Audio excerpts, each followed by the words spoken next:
हुआ है, काफ़ी दिनों का संघर्ष था। करीब 3-4 साल से मैं तैयारी में लगातार इसके लिए प्रयासरत था।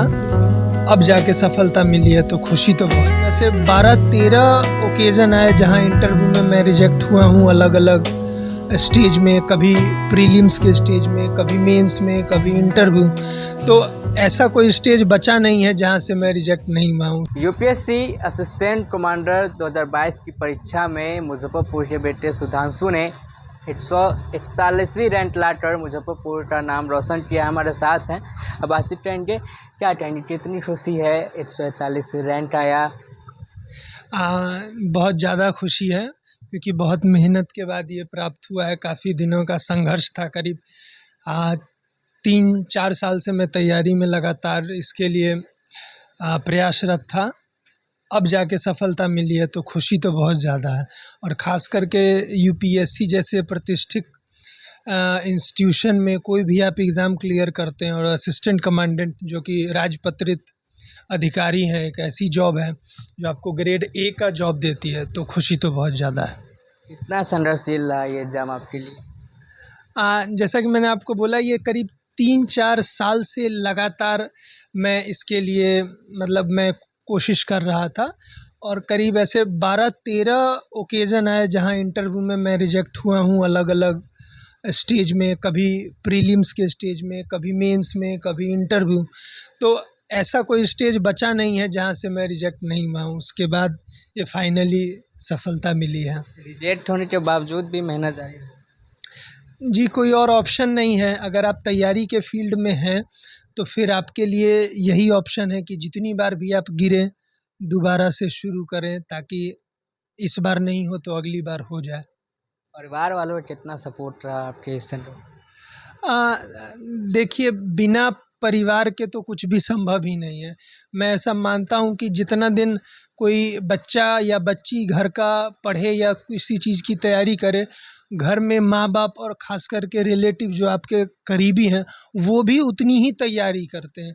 जितनी टेंशन आपको होती है, उतनी ही टेंशन माँ-बाप को होती है। आपका रिजेक्शन, आपका सक्सेस, सब लोग साथ में सेलिब्रेट या उसके लिए सुख या दुख होते हैं। सिर्फ पैसे की बात नहीं, घर वालों का कंट्रीब्यूशन इक्वली है। जितना मैं मेहनत कर रहा हूँ उतना ही घर वाले भी मेहनत कर रहे हैं। यूपीएससी काफ़ी टफ एग्ज़ाम होता है। ज़्यादातर छात्र इसकी तैयारी करने के लिए इसलिए नहीं सोचते हैं क्योंकि ये टफ होता है। क्या कुछ संदेश रहेगा वैसे छात्रों के लिए जो इसमें आना चाह रहे हैं, इसकी तैयारी करना चाह रहे हैं?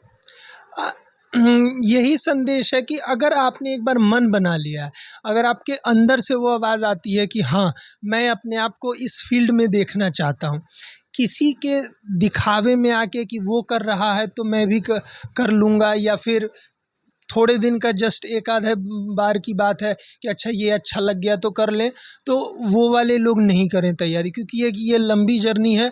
आपको एक बार घुसने के बाद, जैसे मैंने आपको बताया कि रिजेक्शन, उसका बहुत ज़्यादा फ्रस्ट्रेशन होगा। उसको झेल पाना, अगर आपके अंदर वो विल पावर और स्ट्रॉन्ग एम नहीं होगा तो फिर बहुत ज़्यादा मुश्किल हो जाएगा। फिर आपके लिए जर्नी बहुत ज़्यादा कठिनाई हो जाएगी, और उसको कहते हैं कि इंग्लिश में कि विशियस सर्कल पूरा बन जाएगा। आपको समझ नहीं आएगा कि इससे बाहर कैसे निकलना है।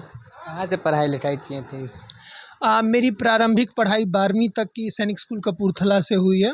उसके बाद ग्रेजुएशन मैंने दिल्ली से ही की है, और फिर उसके बाद मैं बीच में 1-1.5 साल मैं मुज़फ़्फ़रपुर में था। एलएनटी में एक लक्ष्य परिवार करके एनजीओ चलता था, वहाँ मैंने कुछ दिन प्रिपरेशन की। उसके बाद स्पेसिफिक प्रिपरेशन के लिए मैं दिल्ली चला गया था। पहले सुधांशु से बात कर रहे थे, परिवार वाले भी हैं। कितनी खुशी हो रही है, क्या कहेंगे? बहुत दिनों की तपस्या थी मेरे बच्चे की और मेरे पूरे परिवार की। खास करके बगल में मेरा मायका है, मेरे दोनों भाई, मेरी माता जी और सभी लोगों को था कि सुधांशु से ये अपेक्षा थी कि ये ऐसा करेंगे। और बार बार सक्सेसफुल नहीं होने पर भी लोग इसको प्रोत्साहित करते थे कि नहीं, कर लोगे सुधांशु, तुम कर लोगे। यही इसको मनोबल ऊंचा किया, और ये तो तपस्या किया ही, इसके साथ लोग लगे हुए थे। बहुत खुशी हुई, ईश्वर की कृपा है मेरे ऊपर। सुधांशु ने वो कर दिखाया। जी, सुधांशु ने वो कर दिखाया। क्या कहेंगे, कितनी खुशी हो रही है जिस तरीके से सुधांशु ने यूपीएससी क्लियर किया, असिस्टेंट कमांडो में 141वीं रैंक? जी, मेरा छोटा भांजा हुआ, बड़े मामा हुए हम।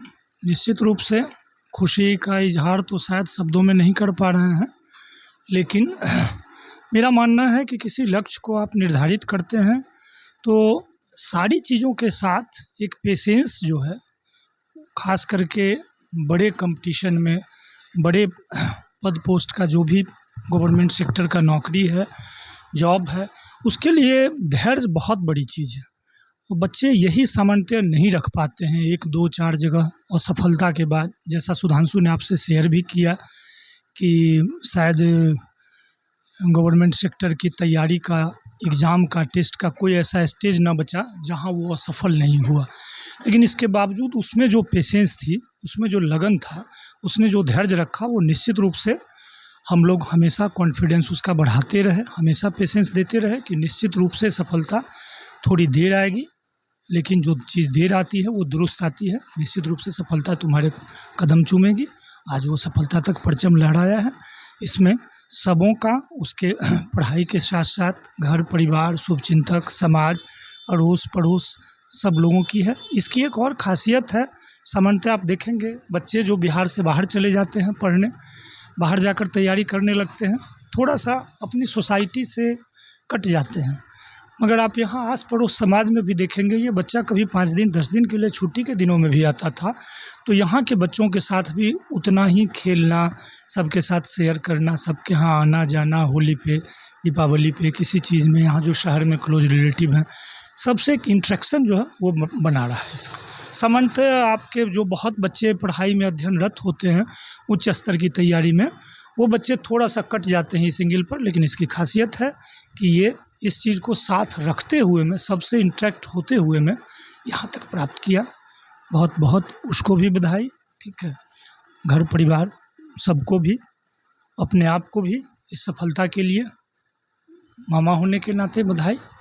परिवार वालों में काफ़ी खुशी का माहौल है। सुधांशु ने यूपीएससी क्लियर करके असिस्टेंट कमांडो में राष्ट्रीय स्तर पर 141वीं रैंक प्राप्त किए हैं। इसी खबर के साथ बने रहें। मुजफ्फरपुर से हेडलाइंस बिहार के लिए ऋतुराज।